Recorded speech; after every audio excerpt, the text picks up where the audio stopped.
L'arrivo nel cuore della notte è il sagrato della cattedrale silenzioso ad accogliere il furgone con le reliquie di Papa San Pio X, che ritorna nella città dove arrivò nel 1850, giovane seminarista. All'alba la Santa Messa e poi le lodi iniziano la solenne peregrinazio dei fedeli che durerà fino a domani sera. La provvidenza ha voluto che Giuseppe Sarto diventasse vescovo, poi patriarca e poi papa.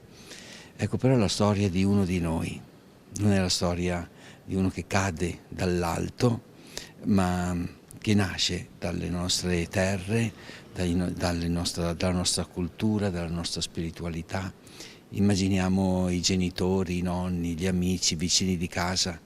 Ecco, Papa Pio X è nato da questa nostra terra. Ci si sente parte di una storia preziosa e grande, ci si rende conto di essere innestati in radici molto robuste e non per guardare con nostalgia esagerata il passato, ma per essere anche all'altezza delle sfide dei tempi di oggi. Un percorso apposito accompagna i pellegrini nel Duomo che parte dall'altare dedicato a San Pio X e arriva poi al centro della Basilica Cattedrale, dove si può sostare davanti alla tecchia con le reliquie del pontefice.